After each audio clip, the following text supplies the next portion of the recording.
Kitob.uz taqdim etadi.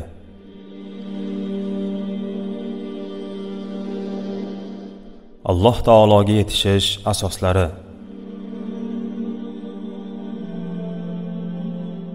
So'nggi so'z. Ey aziz birodar, agar sizga aytgan so'zlarim tushunarli bo'lgan bo'lsa va usulul ilallohi ta'ala, ya'ni Alloh taologa yetishish asoslari kitobining asosiy qismiga o'tishni istayotgan bo'lsangiz, bilingki bu bir safardir. Bu haqiqiy safardir, ramziy, ehtimoliy safar emas. Darhaqiqat bu hayotning haqiqati va jiddiy yurishdir. Inson hatto oddiy hayotida ham uzun yoki qisqa safarlar orasida bo'ladi. Shu tariqa Alloh taolo kichik narsa bilan katta narsaga, arzimas narsa bilan muhim narsaga, tasodifiy narsadan doimiy narsaga ishora qiladi. Rasululloh sallallohu alayhi va sallam dunyoda xuddi daraxt soyasida dam olib, keyin tashlab ketgan yo'lovchidek ekanliklarini aytganlar. Imom Ahmad rivoyat qilgan. Mo'min kishining uzun safari bilan birga undan boshqa safarlari ham bo'ladi. U johiliyatdan islomga safar qilgach, astoydil yeng shimarib, gunoh ma'siyatlar botqog'idan toat ibodatlar osmoniga parvoz qildi.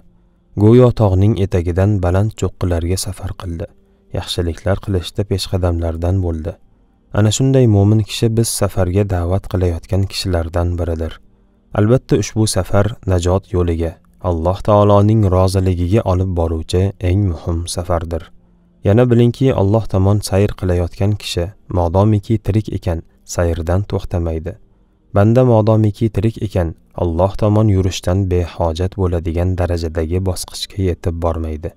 Zero bu amri maholdir. Banda har safar Allohning tavhidi, ismlari va sifatlari borasida ko'proq mulohaza qilgani sayin, uning Alloh tomon qilayotgan sayri mustahkamlanib boraveradi. Shuning uchun Rasululloh sallallohu alayhi va sallam vafot etgunlariga qadar amallarni tirishqoqlik bilan bajarish va ularni muhofaza qilish borasida odamlarning eng afzali bo'lganlar. Shuningdek, u zot alayhissalatu vassalam bandalik vazifalarini tirishqoqlik bilan bajarish borasida odamlarning eng afzali edilar. Agar banda insonlar va jinlarning barcha amallarini qilgan bo'lsa ham, Alloh tomon sayr qilish yo'lidan to'xtamaydi. Undan keyin ham talab va iroda yo'lida bo'ladi. Rasululloh sallallohu alayhi va sallam Alloh taolodan hidoyat so'rashni doim buyurganlar. Hidoyat esa zalolatdan keyin to'g'ri yo'lga o'tishdir. Ibnul Qoyyim rahimahulloh aytadi: demak, duo qilganda Allohning roziligi va jannat yo'liga yetaklovchi hidoyat so'rashni buyurganlar. Ya'ni u go'yoki yo'lini yo'qotib qo'yib, qayerga borishini bilmayotgan bir musofir kishiga o'xshaydi. Shunda u yo'lni juda yaxshi biladigan tajribali kishiga yo'liqadi va undan kerakli yo'lni ko'rsatib yuborishini so'raydi. Oxirat yo'li ham xuddi shunday musofirlar yuradigan yo'lga o'xshaydi.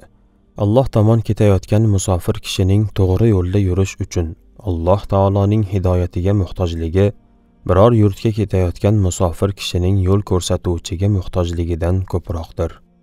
Alloh tomon yuzlangan ey suyukli birodarim, bu yo'lda sidqidildan Allohga iltijo qilib, sizni hidoyat qilishini va qo'lingizdan tutib u zotga yetkazuvchi yo'ldan yetaklashini so'rashingiz kerak. Qolaversa, mazkur yo'ldagi har bir qadamingizda va har bir bosqichdan o'tayotganingizda doimiy ravishda Allohga duo qilib yalinib yolvorishingiz hamda hokisorlik bilan u zotga naqadar muhtoj ekaningizni e'tirof etishingiz kerak. Haqiqiy faqirlik barcha holatda Allohga doimiy muhtoj bo'lish hamda banda barcha katta yu kichik, zohiriy va botiniy ishlarida har jihatdan Alloh taologa o'ta muhtoj ekanini tan olishidir. Ey Allohim, albatta biz senga muhtojmiz. O'zingdangina hidoyat so'raymiz. Bizni solih amallarga va xulqlarga hidoyat qilgin. Zero solih amal va xulqqa hidoyat qiluvchi va yomon amal va xulqdan nari qiluvchi sendan o'zga zot yo'q. Ey Allohim, bizni senga olib boruvchi yo'lga hidoyat qilgin. Ey halokatga uchraganlarga najot beruvchi zot, ey g'arq bo'lganlarni qutqaruvchi zot, ey ulkan yaxshiliklar qiluvchi zot.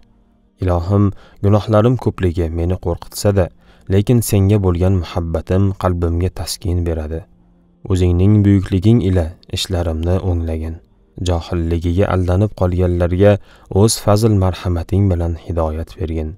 Ilohim, agar xor bo'lishimni istaganingda meni hidoyat qilmagan bo'larding. Agar sharmanda bo'lishimni istaganingda ayblarimni yashirmagan bo'larding. Meni nimaga hidoyat qilgan bo'lsang, o'sha bilan meni manfaatlantir.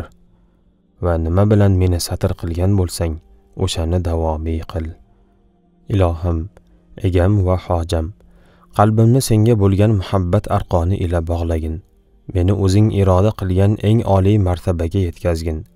Eng sara bandalaring yo'liga yo'llagin. Menga yashirin ilmingdan ochginki, ulug'liging bog'lariga yetishayin. Senga bo'lgan ishtiyoqim mevalarini terayin. Sening ma'rifating hovuzlaridan ichayin. Boyliklaring bog'larida sayr qilayin va ne'matlaringni zikr qilish havzalaridan bahramand bo'layin. Ey Allohim, qalbimni sen tomon safar qilgan va sen ila halovat topgan qalblardan qilgin. Nafsimni sening ulug'vorliging tufayli xohish istagidan kechgan nafslardan qilgin. Nafsimni asirlikdan ozod qilginki, u sening xizmatingda yurganlar bilan birga yursin. Ey Allohim, nafslarimizga taqvo bergin, ularni poklagin. Sen ularni eng yaxshi poklovchi zotsan. Sen ularning egasi va hojasisan. Ey Allohim, albatta biz sendan naf bermaydigan ilmdan, qo'rqmaydigan qalbdan, to'ymaydigan nafsdan va ijobat bo'lmaydigan duodan panoh berishingni so'raymiz. Amin, amin, amin. Ey Allohim, payg'ambarimiz Muhammadga va u zotning oilalari va sahobalariga hamda ularga qiyomatga qadar iymon va yaxshilik ila ergashganlarga salovat, salom va barakot yo'llagin. Barcha hamd va sano olamlarning Parvardigori Alloh taologa xosdir.